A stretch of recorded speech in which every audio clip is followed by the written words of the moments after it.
José Mourinho dresse sa liste d'indésirables du côté du Real Madrid. Du côté du Barça, on s'attache encore à Rashford sous la forme d'un prêt, chose sur laquelle on était censé être fixé à ce niveau-là. Du côté de Manchester United, ils ne veulent pas entendre parler d'un prêt. On le sait, mais bon, ça refait surface. On en parle durant cette vidéo actualité. On parlera aussi de Reis, jeune défenseur de 20 ans, appartenant à City, si je dis pas de bêtises. Ils l'ont prêté et il intéresse le FC Barcelone. Nous parlerons de Nico Paz ou encore Aurélien Tchouaméni qui ne ferait pas l'unanimité aux yeux de José Mourinho. Les phénomènes, bienvenue sur cette vidéo actualité. N'hésitez pas à liker, vous abonner pour me soutenir, ceci dit, parlant football. Et on va parler football en commençant par le Real Madrid. Mourinho dresse la liste des joueurs indésirables qu'il veut absolument voir partir. Mourinho et le Real Madrid veulent que ces 4 joueurs quittent le club. On a Raúl Asensio, Ferland Mendy, Fran Garcia et Dani Ceballos. Je ne vois aucune incohérence dans cette liste-là, bien au contraire. Encore une fois, du côté des rivaux, ça bosse bien. C'est cohérent, que ce soit dans leur manière de se renforcer, les profils qu'ils ont pistés, c'était des opportunités de marché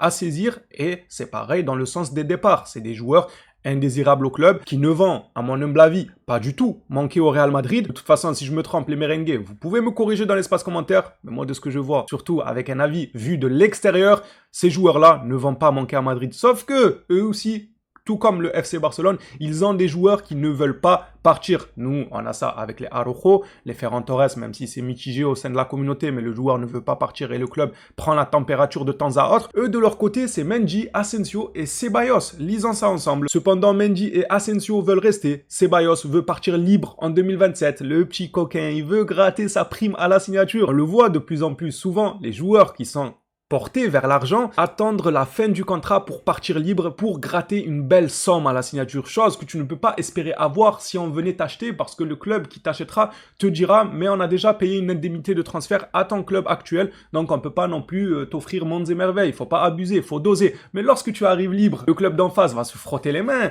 pas d'indemnité pour le club, tu donnes une prime à la signature au joueur qui peut paraître énorme, mais en réalité elle ne l'est pas. Au vu de l'indemnité que tu aurais pu payer au club, on est sur du moins 60-70% sur l'offre initiale que tu aurais pu faire au club s'il était encore sous contrat.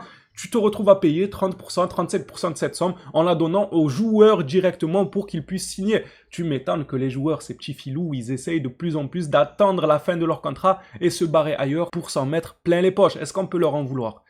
Je sais pas, c'est à l'appréciation de chacun. Il y en a qui te diront, non, c'est le football, c'est le sport qui passe avant tout. Il y en a qui te diront, c'est de passage, la carrière, elle est courte. Il faut brasser un maximum. On a beaucoup d'avis différents sur ce sujet. Parlons maintenant d'Aurélien Tchouaméni, qui ne fait plus l'unanimité au Real Madrid. Le joueur n'est pas considéré comme intouchable par José Mourinho. Le technicien portugais ne placerait pas l'international français dans la même catégorie que Jude Bellingham ou encore Fede Valverde au sein de l'effectif madrilène. L'avenir du français ne serait donc pas totalement verrouillé. Alors là, autant pour Camavinga, je disais au merengue, c'est vrai qu'il a atteint un plafond de verre, qu'on ne voit pas forcément de progression. Autant pour Tchouaméni, je trouve que c'est plus nuancé. Faut voir, dites-nous quel sera peut-être son remplaçant et on pourra aviser et peser le pour et le contre. Là, à l'instant T, je ne le vois pas partir d'aussitôt. Dites-moi, vous les merengues, qu'est-ce que vous en pensez d'un départ de Tchouaméni? Est-ce que à l'unanimité chez vous, ça ne vous pose aucun problème, ou alors non, c'est beaucoup plus nuancé, comme je l'indique avec mon avis. Filons un peu du côté du FC Barcelone, avant de revenir avec Nico Paz, on parle de Marcus Rashford. On pensait tous que le dossier était clôturé, mais ces derniers jours, il fait énormément parler de lui. Le Barça espère toujours un prêt, le joueur espère toujours rester à Barcelone,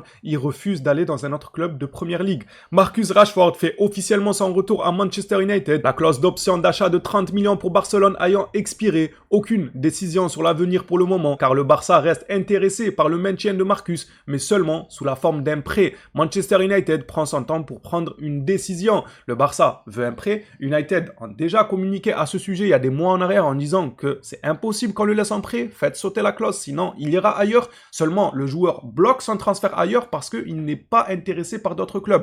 Peut-être le Bayern qui avance leur pion petit à petit dans le dossier. Hormis ça, on a appris l'existence d'une clause à 45 millions pour le joueur qui serait disponible pour les clubs de PL, seulement le joueur ne veut pas rejoindre un autre club de PL, à part retourner à United si jamais il n'avait vraiment plus le choix et que le Bayern s'écartait du dossier. En gros, grosso modo, il veut soit rester au Barça, si le Barça réussit à obtenir un second prêt, ce qui serait monstrueux. La vérité, tu gardes Rashford en prêt pour une deuxième saison, mais c'est bueno pour la profondeur de banc, pour tout ce que tu veux, ça serait un excellent deal uniquement en prêt, évidemment. payé, tout ça, c'est différent. Ça commence à chiffrer et on n'a pas les reins solides pour ça. Bref, rien n'est encore sûr pour l'international anglais. Où va-t-il atterrir pour la nouvelle saison? Revenons du côté de Madrid qui souhaite rapatrier Nico Paz. Seulement le joueur aimerait rester une petite saison de plus dans son club actuel et après il reviendra au Real Madrid. Nico Paz veut rester à Como une saison de plus. Le joueur souhaite poursuivre l'aventure en Italie malgré l'intérêt du Real Madrid. Les discussions entre Como et le Real Madrid continuent pour trouver un accord. Je peux comprendre moi le fait qu'il veuille rester en vrai. La concurrence elle est mine de rien féroce du côté de Madrid, même s'ils ne traversent pas les meilleures saisons de leur vie, mais quand même, ils ont quand même une concurrence très élevée. D'un côté tu as ça et de l'autre côté tu as le projet de Como qui est très intéressant. Ils se qualifient pour la Ligue des Champions pour la première fois de leur histoire. Moi ça ne m'étonne pas qu'ils veuillent participer à toutes ces festivités. Ça peut être quelque chose de très très joli pour un joueur dans sa carrière d'avoir ce genre d'histoire là. Le mec première Ligue des Champions, ils se font un petit huitième de finale, peut-être quart de finale, qui sait, on sait jamais, les surprises ça peut arriver. Mon avis est que je peux comprendre le choix du joueur. Maintenant, rien n'est fait. Il peut se retrouver à atterrir au Real Madrid d'ici la fin du mercato. On clôture cette vidéo actualité par une information sur le secteur défensif du côté du FC Barcelone. C'est un chantier et on le sait. Le FC Barcelone s'intéresse au défenseur Vitor Reis, 20 ans. Flick et Deco sont impressionnés par lui et le voient comme un joueur adapté au style de jeu de l'équipe. Des premières démarches ont déjà été entreprises par le FC Barcelone qui souhaite connaître les intentions de Manchester City concernant le joueur. Donc oui, le joueur appartient bel et bien à Manchester City. Je pense que leur réponse à la demande d'information du FC Barcelone dépendra surtout du choix de Gvardiol. Si tu as Gvardiol qui décide de partir, que ce soit au FC Barcelone ou bien au Real Madrid, mais en tout cas quitter Manchester City, quoi, il pourrait se dire non, Reis c'est un défenseur prometteur, on préfère le garder, on vient de perdre un défenseur, donc autant le garder et voir ce que ça peut apporter d'ici 1 à 2 saisons. Maintenant, si Gvardiol décide de prolonger, la concurrence en défense, elle est rude à City. Ils ont des défenseurs quand même plutôt intéressants, même très très bons pour certains, donc ça m'étonnerait que Reis arrive à se faire une petite place dans cette défense, même si, attention, encore une fois, rien n'est impossible dans la vie. C'est possible, si le mec il a un talent si extraordinaire que ça, il peut vite fait se créer une place et faire sauter des têtes à Manchester City. Dites-moi vous les Blaugrana, qu'est-ce que vous en pensez de Reis? Est-ce que c'est un défenseur qui vous intéresse? Pour ceux qui ne le connaissent pas, je vous invite à aller vous informer sur lui en regardant quelques petites vidéos sans non plus se reposer uniquement sur ça, car on prend les meilleurs passages possibles de la carrière du joueur et on en fait une vidéo de 3-4 minutes. C'est pas ce qu'il y a de plus révélateur sur un joueur, mais ça peut montrer quand même pas mal de qualités. Les contrôles de balle, les sorties de balle, comment il s'oriente, où il se positionne, ça on peut quand même le voir à travers quelques petites vidéos à gauche, à droite. Ça reste tout de même intéressant de s'informer sur le joueur de cette manière lorsqu'on ne le connaît absolument pas. Je vous laisse vous informer, me dire dans l'espace commentaire est-ce qu'il vous intéresse ou pas. Moi vous savez, les jeunes talents prometteurs, je suis tout le temps intéressé, je ne dirai jamais non. C'est déjà terminé pour cette vidéo actualité. Merci à tous ceux qui l'ont suivi, merci à tous ceux qui soutiennent, qui donnent l'envie de faire ces petites vidéos, tour de presse du côté de la Liga. Enfin, la Liga plutôt centrée sur le Real Madrid et le FC Barcelone, mais on pourrait à l'avenir parler des autres petits clubs. Ça peut être intéressant de passer en revue leur actualité. En réalité, ça peut fortement m'intéresser. On verra bien. Les phénomènes, on se dit à la prochaine vidéo. D'ici là, prenez soin de vous.